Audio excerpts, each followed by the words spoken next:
अहमदाबाद में हुए भयानक प्लेन क्रैश से देश का हर शख्स गमगीन है। एयर इंडिया की फ्लाइट AI-171 अहमदाबाद एयरपोर्ट से उड़ान भरने के चंद पलों बाद ही क्रैश हो गई। इस घातक प्लेन क्रैश में अब तक 265 लोगों की मौत हुई है।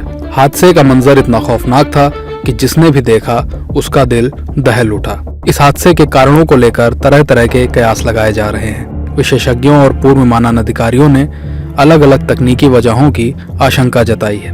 कैप्टन अरिंदम दत्ता ने कहा कि ब्लैक बॉक्स का डेटा सामने आने के बाद ही हादसे की असल वजह पता चल पाएगी, जिसमें 1 से 1.5 महीने लग सकते हैं। हालांकि उन्होंने ये जरूर कहा इस घटना के वक्त AI-171 का लैंडिंग गियर नीचे ही था, जो कि बड़ी गड़बड़ी का संकेत दे रहा था। देखिए, कुछ भी हो सकता है। आप technical problem, human error, weather, सब कुछ हो सकता है। छोटी मोटी चीज़ भी है इसमें। तो जब तक ये ब्लैक बॉक्स हम लोग, अभी तो मैंने सोचा कि ब्लैक बॉक्स निकल गया और उनको मिल ही गया। इसका अभी जो रिकॉर्डिंग है वो कम से कम 1-1.5 महीना लगेगा। इसका जो भी रिकॉर्डिंग है, डेटा है, सब रिकवर करने के लिए।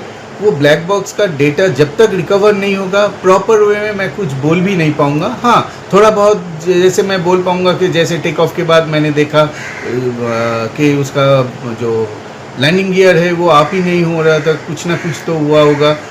जबकि वो 50 फीट में अंदर चले जाना बहुत ज़रूरी है कि ये अंदर चले जाए, वो तो गई नहीं। और ड्यू टू दैट वन कि लिफ्ट ही नहीं मिल रहा था तो सिंक होते जा गया और अचानक एक बिग ब्लास्ट। और 90 to 100 अगर टन फ्यूल लेके जाओगे तो ये छोटा बम जैसा ही होगा, तो कहीं पे गिरेगा तो एयरक्राफ्ट का तो हालत मैं कुछ क्या बोलूँ। उसके साथ आजू बाजू जो बिल्डिंग है वो तो इफेक्टिव होगा ही। कल भी मैंने एक चैनल को बोला था कि आप खाली ये एयरक्राफ्ट के जो पैसेंजर इसके बारे में मत सोचिए, आजू बाजू जो बिल्डिंग है उसके बारे में भी सोचिए, क्योंकि जो टेम्परेचर इसमें राइज होगा और जो आग का गोला निकलेगा वो तो आजू बाजू के बिल्डिंग को एकदम खत्म कर देंगे। ये एयर इंडिया के पूर्व फ्लाइट कैप्टन नरेश कुमार बैरी कहते हैं कि फ्लाइट ने उड़ान भर ली थी, फिर अचानक ऐसा कुछ हुआ कि फ्लाइट के दोनों इंजन फेल हो गए, जिसकी वजह से प्लेन एक बम की तरह सीधे जमीन पर गिरा। मुझे जो लग रहा है इस जहाज में इंजन, बोथ द इंजन ना loss power because flame out हुआ है, या इलेक्ट्रिकल कोई प्रॉब्लम है, या कुछ ना कुछ ऐसा हुआ है जिससे कि पावर चली गई। क्योंकि 300-400 फुट तक तो वो उड़ गया अपनी स्टार्टिंग वाली पावर से ही, उसके बाद वो मेंटेन नहीं कर पाया। उसी दौरान कैप्टन सब्रवाल जो हैं सुमित, जो मेरे साथ फ्लाई भी कर चुके हैं को-पायलट, एज ए को-पायलट काफ़ी साल पहले, तो उन्होंने मे डे का कॉल भी दिया है। उन्होंने दिया या फर्स्ट ऑफिसर ने दिया है ये तो पता लग जाएगा CVR से, कॉकपिट वॉइस रिकॉर्डर से। सो मुझे जो लगता है दोनों इंजन की पावर लॉस हुई है, जिससे कि वो स्ट्रेट नीचे आया as a bombshell. Aviation expert Sanjay Lazar ने कहा कि फ्लाइट के टेक ऑफ के वीडियो का विश्लेषण करें तो इंजन में पावर फेल्योर का संकेत मिलता है। हो सकता है कि पक्षियों का एक बड़ा झुंड प्लेन से टकराया हो। मेरे हिसाब से जो वीडियोस देखे गए हैं टेक ऑफ के, उस हिसाब से पता लगता है कि टेक ऑफ के तुरंत बाद मेडे कॉल दिया था पायलट ने और इंजन पावर फेलियर हुआ था। या तो ये बड़े पैमाने पे बर्ड्स इंजेक्शन हुआ है, या तो इंजन कैटास्ट्रॉफिक इंजन फेलियर हुआ है, क्योंकि 625 फीट के बाद वो कोलैप्स होने लगा। तो और एयरक्राफ्ट धीरे धीरे गिर के कॉलेज के ऊपर गिर गया। नागरिक उड्डयन मंत्रालय के पूर्व संयुक्त सचिव सनत कौल ने ड्रीम लाइनर बनाने वाली कंपनी बोइंग पर भी सवाल खड़े किए। उन्होंने कहा कि बोइंग पर पहले भी आरोप लगते रहे हैं। अमेरिकी सरकार ने भी बोइंग के खिलाफ इंक्वायरी की है।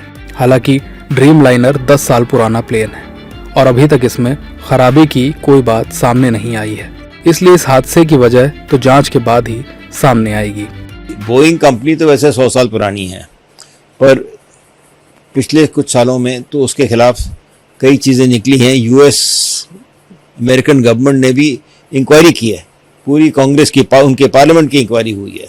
UN के ऑफिसर्स को बुलाया है उन्होंने। उसमें ये भी निकला है वो एक उनका था बोइंग 737 मैक्स, उसके खिलाफ तो बहुत हुआ था, उसके 2-3 क्रैश हुए थे। इसका जो इसमें कोई ये जो ड्रीम लाइनर है 787, ये तो ठीक चल रहा था। एक खाली जो विसल ब्लोअर कहलाता, मतलब कोई उनका अपना एम्प्लॉय, सीनियर एम्प्लॉय ने एक बार शोर मचाया था कि ये लोग सेफ्टी बनाते वक्त सेफ्टी को, प्रॉफिट को ज़्यादा मानते हैं और सेफ्टी को कम मानते हैं। तो सेफ्टी के प्रिकॉशंस जो करने चाहिए वो अपने शॉर्टकट करते हैं। तो ये एलिगेशन तो है, पर जब से ये तो 10 साल पुराना हवाई जहाज था, तो इसको अच्छा चला, इसकी कोई हिस्ट्री में कोई ऐसी अभी तक सुना नहीं कोई ख़राब बात हुई थी कि पहले भी कुछ हो चुका था इसमें। तो सारा जब इन्वेस्टिगेट करेंगे तभी पता चल सकता है कि ये जो क्यों हुआ, कैसे हुआ, और इसके ज़्यादा तो हम कुछ कह नहीं सकते कि क्या कैसे हुआ ये।